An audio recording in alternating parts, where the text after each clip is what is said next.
What's up, guys? Hope everything is good with you. Today we are going to speak and talk about how to map process and how to automate things, because you can't automate anything if you don't know how it works, if you don't know the process, if you don't know the workflow by itself without the automation. So what I'm talking about is documenting everything from your SOPs, from your process inside your company, the commercial part, the operational, everything that you need. You should have a document saying everything that happens from end to end. The drawing about the process, about the workflow, and obviously then you should automate. What I'm speaking is, let's say, me inside my company. If I want to, where is? Nope, not here. Where am I? Okay. If I want to know what happened in my commercial flow, I need to map everything. So here I have every step of the way mapped, being tagged with if it's a person, AI, or if it's just a phase where nothing happens. But I need to have all of these mapped, otherwise I can't know what happened. I can't automate anything. I need to have all of my workflow for my nutrition on every appointment, because without this, I won't be able to automate. Okay, so when previously I show you my nutrition process, it's based on this. I have all of this mapped, so here I can come and easily know, okay, what I need to do, what should I put a person doing, what should I put a robot doing, an AI, an automation, everything, anything. And with this, I can know for a fact what will happen on each phase. And this will give me clarity and also will help me delegate this. Because if I want to hire a sales rep or anything, I'll just handle this to him, and he will know everything that will happen along the way. So it's easy for him to understand and to get along. Even the structure of my meeting and also what happened after the meeting, every step of the way. So this is important because it's with this that I can build any workflow, like, let's say, like this one. It's that map that allows me to build this in a clear way. And this example that you are seeing here, it's for a client. I won't tell you which client it is, but it's for a client of mine. And with this, I can know for a fact what will happen because I have everything mapped down here. Okay, so it's this process that let me basically know everything that is happening, and with this, I can automate it easily. So what I did before building this, we have a few phases here. So a new lead comes in, and this is our workflow. Basically, it comes in from a type form. We search for it. If it exists, I don't want to add it again. If not, I will add it. Then I will wait 3 minutes to search for an event on my calendar. If there is none, I will just message the team saying that it doesn't schedule it, they need to call it, and send a message to the lead. But if I have an appointment, it will go on a different workflow.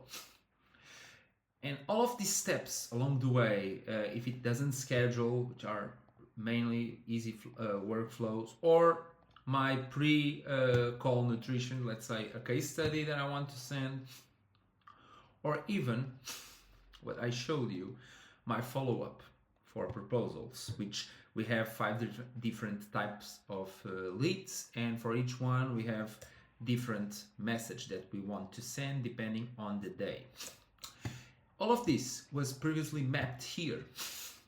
I basically map everything. I meet with every single person inside the company that have a part on this process. I map everything that they do. And after that, I elaborate a document, which I show them saying, okay, this is what you do in these phases, in these timings. And now we want to build the perfect system, the perfect process for this. And that's what I did. I built everything, I mapped everything from our lead entries here on Typeform until she doesn't schedule, or she doesn't show up and doesn't reschedule, or it doesn't confirm the meeting, or it's not a fit for our business, or it doesn't accept the proposal, or it's closed. So we have a total of 1, 2, 3, 4, 5, and 6 ends that possible ends, and we need to map this, because without this I wouldn't be able to build any of those. I would just be guessing without knowing where to go. So this is important, because without this, guys, we won't be able to map. So things I like to do when I start any of this process is I like to talk to many people. Okay, I like to talk most or all of the people inside the process.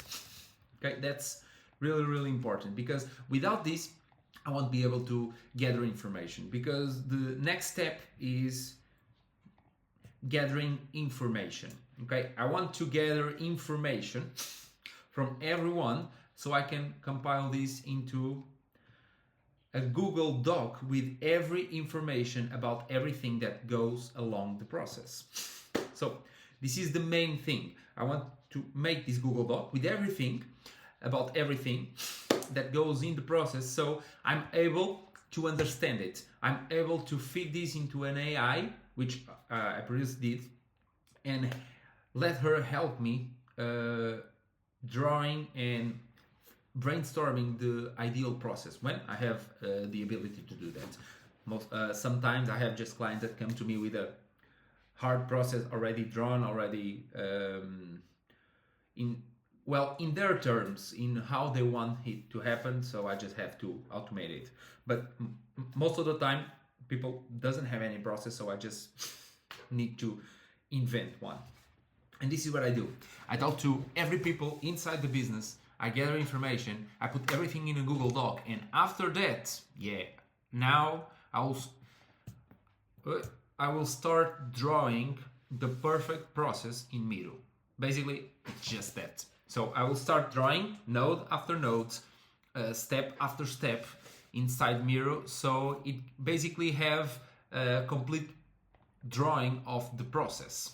And here I like to use some stuff, which are always use different colors and different forms to identify each process. If it is decision, if it is a end process, if it is a human action or an automation action, if you need AI or not. So use different colors.